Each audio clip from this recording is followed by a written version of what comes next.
दिव्यकुण्डल हारमोज्ज्वल मस्तकोज्ज्वल लोलितं गाढकुण्डल नेत्रमुज्ज्वल चन्द्रशीतल भासितं हस्तनिर्मल दण्डे त्रिशूल भाले कमलधारितं हे शिवापति पार्वतीपति त्राहि मां भवसागर हे शिवापति पार्वतीपति त्राहि मां भवसागर।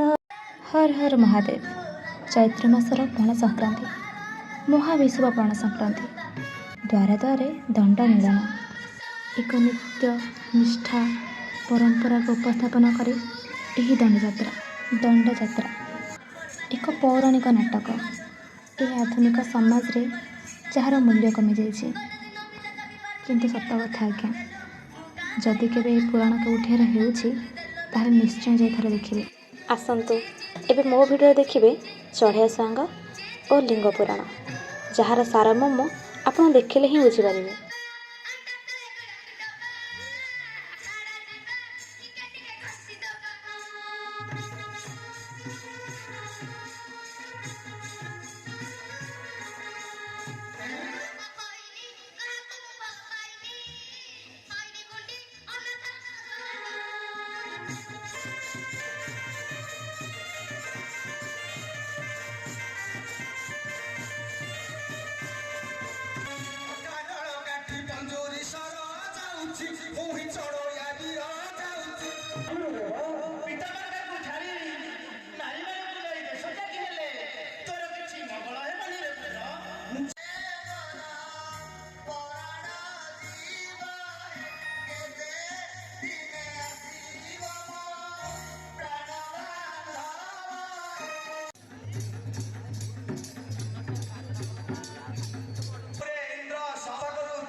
बाबा कमलेश्वर देव बाबा चंद्रशेखर को मानसिक करी खाइबो। अच्छा अच्छा तार सब मानसिक पूर्ण हेबो। आउ ताके एइटा साला पुनी कोलु कोलु रानी नारे बडा कोले कोले हे हे बुझी गली अरे जिया हुआ होता आज्ञा कहनु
ଶ୍ୱଶୁର କୁଆଡ଼େ ଗଲେ? ତୁମ ପିତା ଶ୍ୱଶୁର ଯେ ବହାଦୁର କଲେ।